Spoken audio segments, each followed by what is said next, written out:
Hello Aries, Sun, Rising and Venus Signs. Kamusta kayo? Sana po nasa mabuti kayong kalagayan. Welcome back po sa Star Tarot. Kung bago kayo dito, welcome din kayo. Thank you for your support. I truly appreciate it. God bless you all, Aries.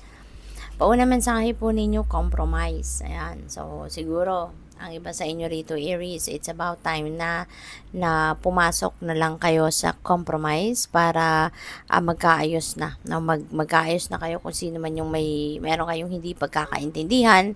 Kasi maaaring, ano mo yun, nagka-clash siguro yung mga gusto ninyo. Kaya, the best thing na lang siguro dito is for you to compromise para, 'di ba, hindi masayang din yung pinagsamahan ninyo. Kung lalo na kung sa trabaho ito, 'di ba? Lagi pa rin kayo magkikita, magkakasama sa isang opisina. Kaya maybe ang maiisip din ninyo rito na it's better to just enter into a compromise para na mag-meet halfway kayo, no? Kung ano man ang hindi ninyo napagkakasunduan. What else? We have peaceful resolution. Wow, so maganda to, Aries. Kasi kung sino to, no?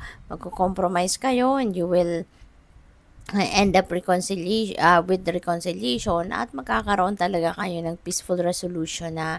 So that's really beautiful, diba? That's very beautiful. Pwedeng meron ditong mediator between the two of you, or pwedeng baka ikaw yung magi-initiate, no, ng conversation dito, baka ikaw yung makikipag-ayos, makikipag-usap, no? So that's really good kasi para nagpapakita ka dyan na you are emotionally matured, no? Your heart is expanding with love, kaya mas pinipili mo na magkaayos kayo. Mas pinipili mo na ikaw yung mag-act as a bigger person para ma-fix kung ano man ang hindi ninyo pagkakaintindihan. What else? We have recovery. Ayan. So, for some of you, you'll be able to recover na sa kung ano man yung sama ng loob, tampo, mga ganon, ano, na naramdaman ninyo, no? Dito sa kung ano man ang naging sitwasyon dito, ano man ang nangyari dito. So maybe you are going to recover from that na, no? And hindi lang yan, maaari ng iba sa inyo as well is going to recover from physical ailments, no? Baka meron kayong mga pinagdadaanan, no? Ang iba sa inyo baka may mga pinagdadaanan ng physical discomfort. So maaari, no, na sa ngayon you're going to start receiving that healing energy at makaka-recover na kayo, no, sa kung ano man ang hindi ninyo, alam mo yun, yung makaka-recover na kayo doon sa kung ano man ang physical problem or physical discomfort na nararanasan ninyo. And it's not only limited to physical aspect, no? Maaari na makaka-recover din kayo. Kunyari, may problema din kayo sa pera, baka nagkaroon kayo ng financial problem. So, maaari ngayon, you will also going to start feeling that improvement, no, pagdating sa inyong problema sa sa pera, no? So makakabawi na siguro kayo. So what else? We have helpful people, no? And maybe merong mga taong makakatulong sa iyo, no? Merong mga taong tutulong or nakatulong sa iyo dito, kaya siguro kayo makaka-recover. So yun, that's really beautiful kasi you are surrounded with people that are very helpful, very supportive. So, you are very lucky. Kasi bibihira na, may mga ganon kapitbahay, may mga ganon kaibigan, kakilala, na maaasahan mo, no, sa panahon na kailangan mo ng tulong. So, you are so blessed, no, for having those kind of people. So, Aries, maraming salamat din pala doon sa mga nag-subscribe na sa ating channel. Kung hindi pa kayo nakapag-subscribe, please subscribe na po. Thank you. And sa mga hindi nag-skip ng ads, maraming salamat din. Pati na rin doon sa mga nagsisend ng super thanks po. Maraming salamat for sharing your blessings with me. We have warrior, be fearless, and stand strong. Ayan. So, some of you din dito, no, magiging matapang ka na. Magiging matapang, magiging matibay na ang inyong loob at maninindigan ka, no? You are going to stand your ground and stand for what you believe in. 'Di ba? Hindi ka na tong lalamya-lamya, hindi ka na tong you're just going to sit on one corner, 'di ba?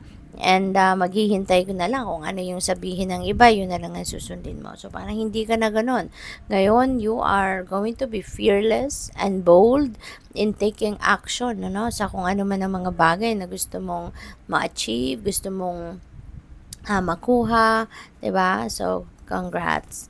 We have Heart Guardian, love and let yourself be loved. Ayan. So, maaari na sa ngayon, talagang you are going to be oozing with love. You are going to open up your heart, 'di ba? And you are ready to love and be loved, no? So, siguro dati, baka nagkaroon kayo ng problema sa inyong usaping puso, usaping pag-ibig, baka nagkaroon kayo ng separation, baka nanggagaling kayo sa ganong sitwasyon, heartbreak, yung mga ganon. But now, you are going to open up your heart, no? And you are ready to love and be loved again.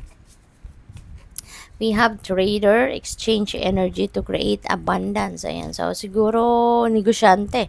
Magiging negosyante kayo, no? Sa ngayon, maybe some of you are going to shift career, no? Siguro, galing kayo sa pagiging empleyado, 9 to 5 job.